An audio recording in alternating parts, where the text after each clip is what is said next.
Sleep paralysis is a gift because it is literally the gateway to astral projection. Once you embrace the fact that, like, you know what I'm saying, you can't move or whatever, once you don't psych yourself out, you remain calm, you know what's the next level? You literally move out your body. You literally move out your body. You know what I'm saying? It's like, the government definitely don't want us to know that. Like, they don't, like, the government actually classifies astral projection as remote viewing. Once you're able to, like, in this realm, like, you see how we're all up and we're awake? You see how we walked into this building? Now that our consciousness is familiar with this space, we can revisit it as a ghost or as a spirit through astral projection. Bro, I don't know about y'all, but I'm able to fly off my balcony as often as I want to and, like, go explore the world. You know what I'm saying? Like, I've done it a few times, and it's like a muscle. The more you practice it, the stronger you get. So to all the kids out there, don't be afraid of sleep paralysis. If you're having that, you're actually gifted. Now, this is the dark side of lucid dreaming I try to keep away from you guys. There is a way where you can fail lucid dreaming and end up having sleep paralysis. If you don't know what sleep paralysis is, it's basically when you wake up and see this bitch on your chest, just chilling. On a real though, it's fucking terrifying. As most of you know, is when you can control your dreams while you're inside them. However, there's a theory that people who can lucid dream can either affect things that happen in the real world or affect their thought process by manipulating things inside of the dreamscape. Kind of like an Inception, but not really. Let me know if you've had an experience like this. This is the craziest Starbucks rabbit hole I've ever seen. Where did the Starbucks logo really come from? It seems Michael Kravosky of Dead Programmers Cafe was among the first to unravel the mystery. In How the Starbucks Siren Became Less Naughty, Kravosky reveals that the original Starbucks logo, pictured here, bears an uncanny resemblance to an entry in J.E. Serlow's Dictionary of Symbols, which was first published in English in 1962. There's something just not right about this crowned mermaid and the way she is holding her double fishtail. Not to put too fine a point on it, but the bare-chested mermaid appears pretty sexually provocative. The Starbucks logo evolved from here through various stages of simplification and abstraction. The evolution of the Starbucks logo. Starbucks seems to have agreed that their original logo wasn't exactly G-rated, especially as they went corporate.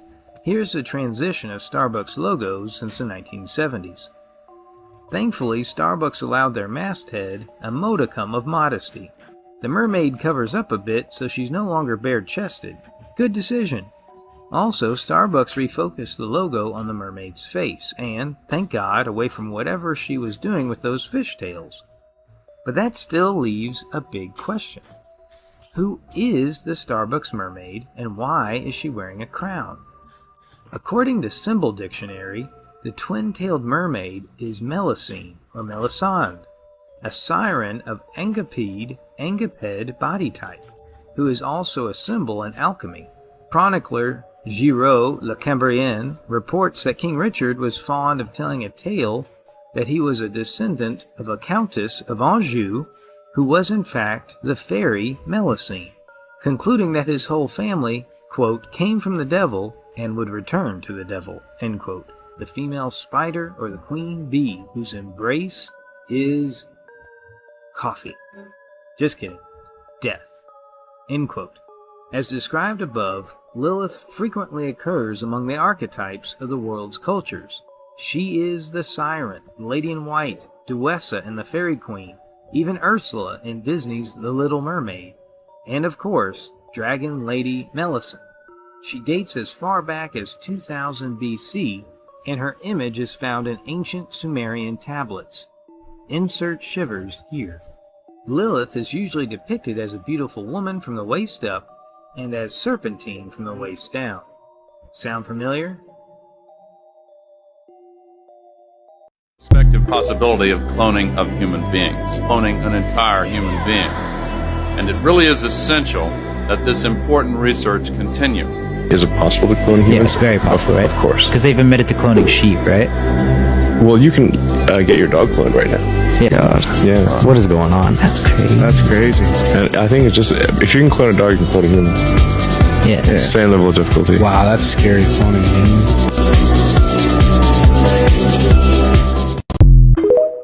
Possibly, I don't want to get down a weird rabbit hole here, possibly in Mexico. The silver grizzly bear in the high Mexican Sierras. What? Ongoing reports of grizzlies, islands of isolated habitat up in the sky where they get more rainfall and everything else. There's big tracts of private land down there in Mexico where a couple of these farmers are like, something's killing my cattle and it's not a mountain lion.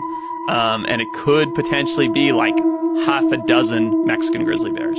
Really? And if you look up the Mexican grizzly bear, you know, it was declared extinct 20 years before another one was killed. Hiding a portal. There's a theory that the United States stayed in Iraq for over a decade after it was liberated, not because of oil, but because of something else way more powerful. Well, in the 1920s, a British explorer discovered what was said to be the oldest known stargate in the world, located at what is known today as the Great Ziggurat. However, in the 1980s, Saddam Hussein fortified the ancient complex in an attempt to keep out explorers so they wouldn't find out what was hidden inside. Or at least that was the statement. Also, strange ancient technology was seen coming out of the Great Ziggurat, rumored to have come from the Stargate from ancient civilizations, now living on the hidden planet Nibiru, also known as Planet X. Many people recently have even been coming forward saying they were involved in classified programs in Iraq, where Stargate technology was actually used. What was Iraq actually hiding?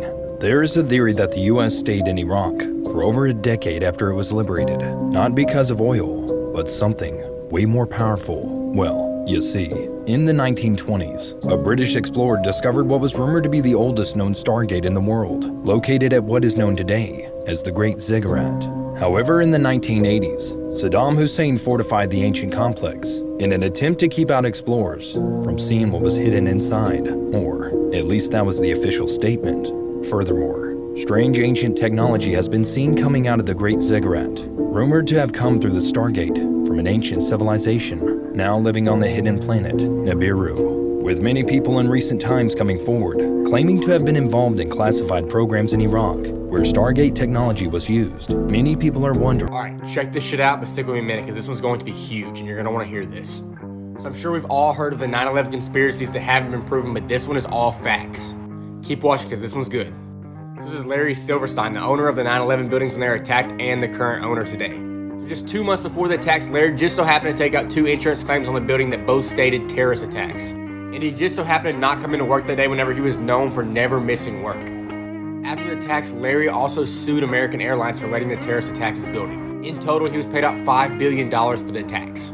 We'll probably never know the real truth about this, but what we do know is Larry still invests in real estate to this day. So Larry has been heavily invested in Florida and New York, along with a lot of other people, but we'll really just focus on Larry, because he seems to know something that we don't. Larry just refinanced the new building for $465 million with Goldman Sachs. Real estate investors have been heavily investing in these. LEN builds homes. CubeSmart is storage that's blowing up everywhere. Joe is investments and development. Be sure to smash that follow. Did this man get stuck in the past? In 1995, Mike Markham set out to create a time machine. His idea was to use compact lasers to reduce the air pressure going in either pole direction. Mike was a recluse and worked tirelessly on his invention. On one occasion, he even caused a citywide blackout. However, it might have benefited him as he garnered some attention and received anonymous donations to help fund his invention. When asked about what he would bring if he could time travel, he simply replied, "My cell phone." However, in 1997, Mike and his work mysteriously disappeared without a trace. Soon afterwards, a news story was uncovered from the 1930s, claiming that an unrecognizable man was found crushed in a metal tube on a California beach. And the only thing found with the body was a cell phone from the 1990s.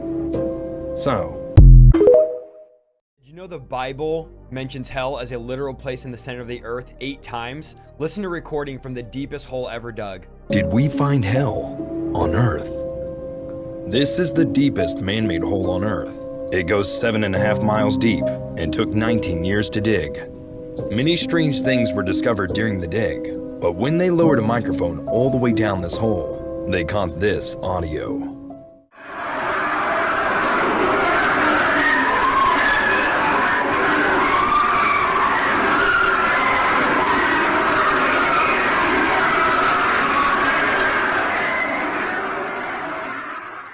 Leading many to think that the digging penetrated the gates of hell, allowing the screams of the dead to be heard. Some would say, well, that's not real, that's fake, it's just wind noise. Whether it's wind noise or not, I bet you hell sounds 1,000 times worse. I have tons of videos on hell on my YouTube channel. Check it out down below.